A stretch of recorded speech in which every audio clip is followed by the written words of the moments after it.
Hey guys, welcome to my channel, Divine Elemental. I pulled some cards from a reading I did earlier with the Divine Masculine, and we got the Religious Factors card. And I was having a hard time trying to articulate what I had in my mind, what I wanted to say, and I feel like it's because the Divine Masculine was stopping me, like, don't touch that topic. It's like controversial kind of thing. But me being me, I don't care about that kind of stuff. I don't mind going head on in differences and talking about it. So I was laying in bed and I was meditating and I fell asleep, and I felt my twin kind of like glide her fingers over my third eye, like that area, and it woke me up, and it just hit me what it might have been. So I'm gonna try to keep it in general for privacy purposes for my twin, but I pulled the High Priestess, the Lovers, Justice, Hierophant, and the Wheel of Fortune, and it reminded me of a situation that I was in. So you guys don't personally know me, but I'm a woman that likes women, okay? So I'm gay. And obviously my twin is a female. And because of all the craziness that's happened in the world, without getting too political, 2020 was like a big thing, we all know. And it got very controversial with the politics and, the LGBT and the conservatives and all that. And I see all points from either one, whether it be right or wrong. I don't care. People can have their opinion. That's fine. But there was something that kept, pulling on me during that time where I felt like, was it wrong for me to be gay? And mind you, a little backstory, I had my first crush was when I was 7 years old, and it was on my first grade teacher. And I still remember her name, but I'm not gonna say it. But she was a woman, and at 7 years old, I had no idea what was right and wrong. It's just I knew I had a little crush on her. I didn't come out until I was 17, and that was because of religious factors. My family is Roman Catholic, and they are hardcore, very strict Portuguese upbringing. The women cook and clean, the man work and support, and that's what you're supposed to do. And being gay is a sin. And my twin has similar stories. I think hers is a little bit different than mine, just because I broke free of that a long time ago and embraced, my true self in a sense. But with everything going on in 2020, I realized that this was like a war on good and evil. It wasn't just politics. It wasn't blue against red. And I started debating whether or not being gay was a sin. And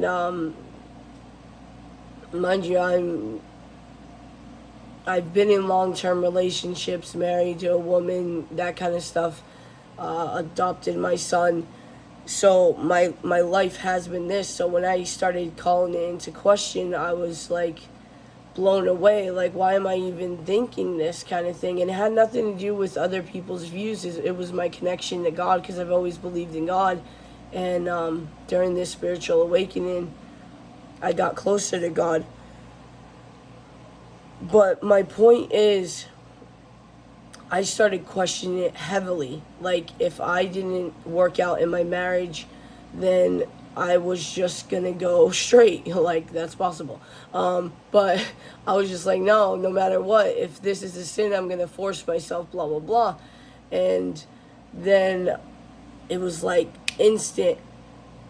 I met my twin, and at first I didn't know that she was my twin at all. I just knew that we had some kind of connection that I've never felt before. Like, I was super comfortable with her, talking with her and stuff like that. We were just friends. Um, and and when I found out and I started piecing together that she was my twin flame, immediately, like it was instant. I never had this thought again in my life. I never doubted that being gay was a sin, because if God designed it and placed my twin as a woman, there's no way that it can be a sin. And I started thinking of the Bible and how it was rewritten by man.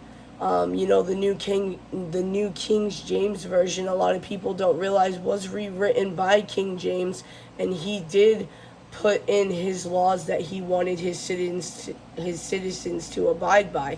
So a lot of the practices that Christians practice was not actually written by the tablets from the old days or the Dead Sea Scrolls, that kind of stuff. And it's one of those things where you gotta feel it in your heart and soul. A lot of people too, with the Sodom and Gomorrah, they say they burned down because it was gay people and all this, and it wasn't. If you look at the actual Hebrew text, they misinterpreted it and they misrepresented it. And you can look this up if you do a deep dive enough. It had nothing to do with a man laying with a man or a woman laying with a woman. It was about gang rape. And I don't know if I can talk about this on YouTube. I hope I can. But what it was saying was a man lying with a man, basically taking advantage of a woman. It had nothing to do with gay people at all. And that's like a huge thing that Christianity brings up, is Sodom and Gomorrah. And and even after I found out that my twin was a woman and I stopped thinking it, I did a lot of meditations, a lot of connections to nature, grounding myself with God.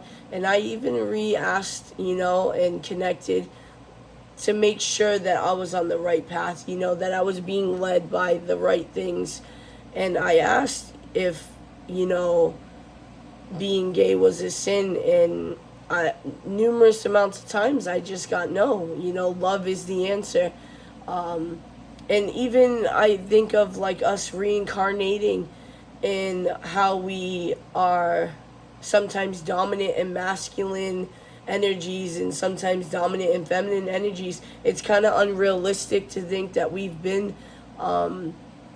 reincarnated in the same gender every single time. Like that wouldn't make sense, because the whole point of this is for us to learn lessons. And sometimes when you're a man, you can't understand where a woman is coming from, and maybe that's your lesson that you have to learn in another lifetime. That could be why, again, I'm not going to touch too much on this topic either, because this is very temperamental and triggering for people. But that could be why some people, kids, that they feel like they're in the wrong body when they're born, and they're like, mommy, I don't feel like, a little girl, I feel like a boy, kind of thing. And I'm not saying, change genders. I'm not saying any of that. And if you want to, fine, I'm not getting into that. But what I'm saying is, especially with children, they have innocent minds, and as we grow up as adults, we lose that connection to God. And keep in mind, when you first get reincarnated, you are a baby, you're an infant, you're a child, you're more connected to where you came from, and then eventually we grow up and out of that. So it was bothering me why I couldn't explain what I wanted to explain with this card. Because normally when I see this card, immediately I think of it's twin flame, But for this one, it was like burning in my soul, like, no, this is not it. You need to figure out what this is.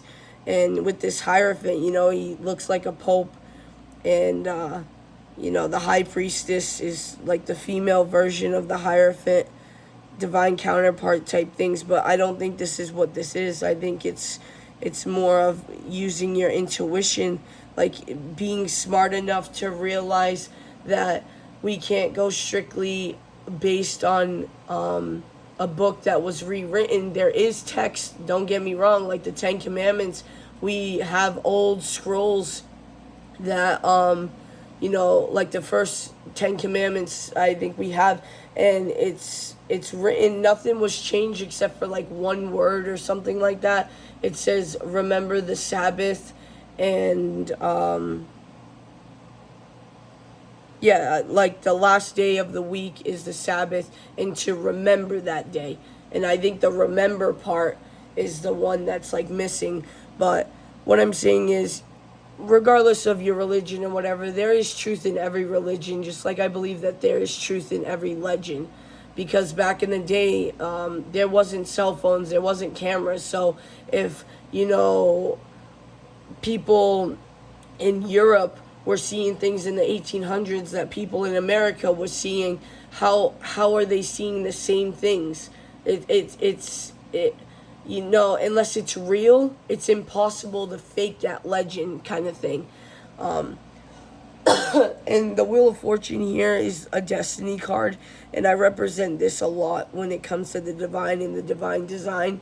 So, and the Lovers thing stuck out to me, and to bring justice to that.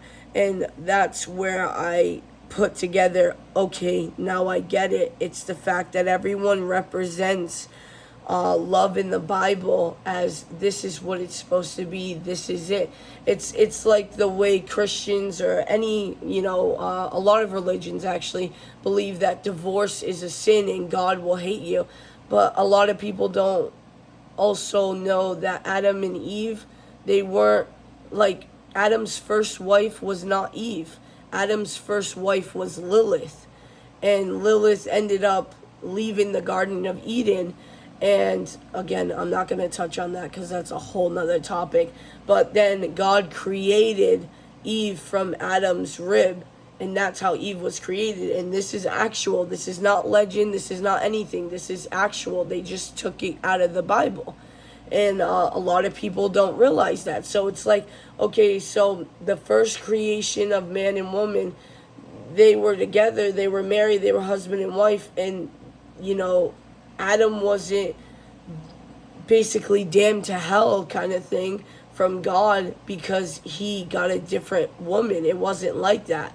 But yeah, that's a whole nother topic. I'm not going to get too much into that. But from my experience, I'm telling you, my little confession is I thought, I started to think with all this craziness in the world with the good and evil that being gay was a sin. And this twin flame journey proves to me that God doesn't judge like that. He really doesn't. He wants us to be loved. He wants us to learn our lessons. He wants us to create in higher vibrations. He wants us to balance our feminine and masculine energies. And yeah, that's it, guys. I hope this helped. I love you guys. Please like and subscribe.